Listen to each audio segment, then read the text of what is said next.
The satisfying crack of Bethany Whitmore's undercarriage hitting concrete echoed across my 47 acres like justice being served by thunder. Her $120,000 Range Rover tilted forward, wheels sinking into the trap I'd engineered for 6 weeks. It was the kind of sound you don't forget, metal on stone, her voice shrieking through the windshield. And somewhere underneath it all, the symphony I'd been writing since her first smug phone call, all those months back when she thought she could break me. 7 years of wrongful imprisonment, a little prison sob story, like she once joked to my face. And now the very folks she'd rallied, the HOA board, stood frozen behind her, watching their fearless leader get swallowed by what looked like an ordinary ranch road just seconds earlier. The news crew she dragged along for evidence of my supposed violations was definitely getting footage, just not the sort Bethany had planned. As transmission fluid pooled under her now worthless luxury car, I stood on my porch, sipping coffee, watching Karma clock in for a Saturday shift, 9:17 a.m., right on schedule. But let me back up a sec, because this story didn't start with a bang. It started with a letter and a whole lot of nerve. 6 weeks before, Bethany decided my ranch, paid for with a hard-won $8.7 million settlement from the state of California, somehow belonged under her suburban scepter. That Tuesday, for the first time in 8 months since getting out, I'd woken up without feeling prison bars still around me, real or imagined. Then her convoy showed up, 4 SUVs, dust rising on my private road like it was their God-given right. She led the charge. Bethany Whitmore, 56 if her HOA bio was honest, wore that kind of platinum blonde only money buys, her face tight in a way that cost tens of thousands. Cream blazer, white pants, high heels on gravel. 3 board members flanked her, the unofficial, business casual, clipboard in hand dress code. 1 guy with a phone glued to his hand. 2 women taking photos of my property with iPads, like they were documenting a crime scene. Now, 7 years inside leaves a mark, scars on the knuckles, prison tattoos, the way I stand, always ready. As I walked down from the house, I could see her expression shift, authority, confusion, then that mix of disgust and disappointment. "Mr. Blackwood," she said, pronouncing my name like she'd scraped it off her shoe. "We need to discuss your property situation." Situation, as if my land was a problem needing her solution. She stayed just far enough away to retreat to her Range Rover if things went sideways. I kept my voice level, like parole hearings taught me. "There's no situation. You're trespassing." She laughed, shards of glass, meant to cut. "I don't think you understand how things work here. Your property may be technically outside our boundaries, but it's part of Pine Ridge's community. We have standards." She produced a folder, no doubt full of legalese meant to intimidate. Rusted equipment visible from the road, unregulated livestock, non-conforming fencing, lack of easements for community access. That's when I knew it wasn't about rusty fences or goats. She wanted something, and I was standing in the way. I'd read every line of my deed. "There are no easements here. This is private property. The road, the gate, everything from that cattle guard forward. No public access."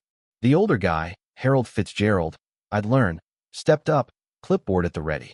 "There's a tradition of community access here. 15 years. I pulled out my phone, recording.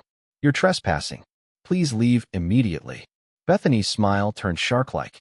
"I understand you've had trouble with law enforcement. I'm sure you don't want any more." She'd researched me, knew about my conviction and exoneration, figured she could use my history to push me. Thing is, I'd spent years in a world where intimidation was a daily meal, and I'd survived. So I smiled, slow and cold. "Mrs. Whitmore, I spent 7 years in maximum security for a crime I didn't commit. I've been stabbed, beaten, locked in solitary. I survived all that and came out with $8 million and change, and absolutely no patience for bullies. Now leave." You could feel the temperature drop. They retreated to their SUVs, but I caught Harold photographing my gate, measuring, documenting. They were planning something. Next week, things escalated. When intimidation doesn't work, you probe for weaknesses. I woke up to the sound of my gate being rammed. Bethany's Range Rover, front bumper already dented. She hit it 3 times before airbags deployed and the gate caved. "Oh my goodness, your gate malfunctioned and damaged my vehicle," she gasped, playing the victim for her phone camera. What she didn't know was that my hidden solar cameras caught it all, 3 deliberate rams, angles and license plates clear as day.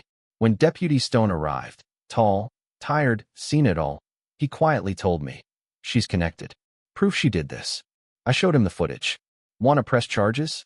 Before I could answer, Bethany sidled over, offering to cover my repairs if I'd pay for her damage, threatening to drown me in lawsuits otherwise.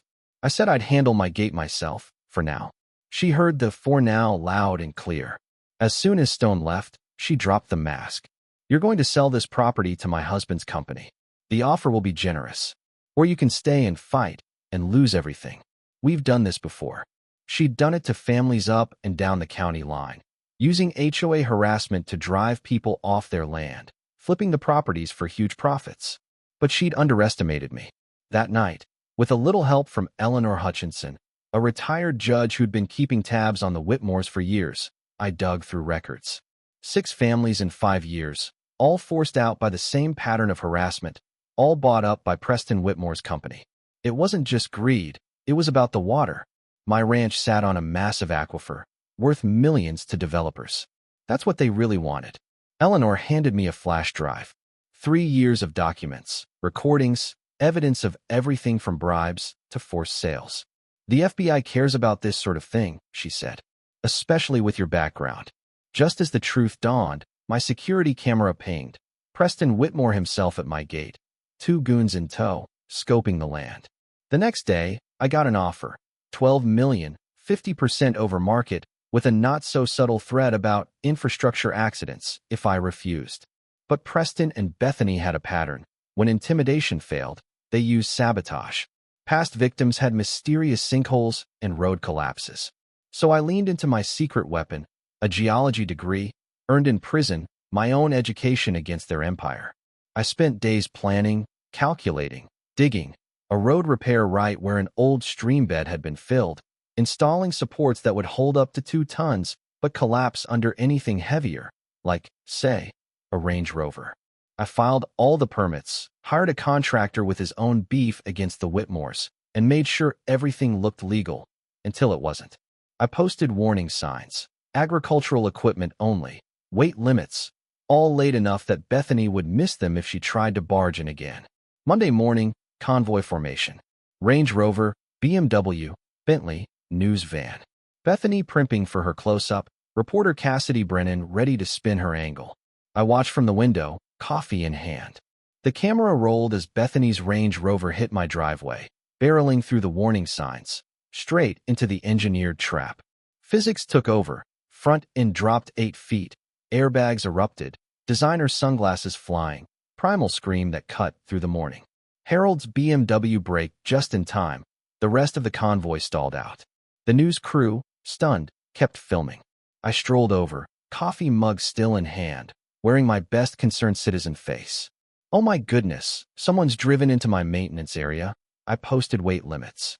Preston tried to call it attempted murder, but Stone wasn't having it. "So your wife trespasses here regularly?" he asked deadpan. Eleanor, the retired judge, showed up, calm as a thunderstorm, giving the news camera a soundbite that went viral. "If someone repeatedly rams your gate and ignores posted warnings, they bear responsibility." Board members started to splinter, Harold admitted. "We all saw the signs." You could feel the shift as loyalty to Bethany evaporated. A tow truck with a crane extracted the Range Rover, mangled beyond recognition.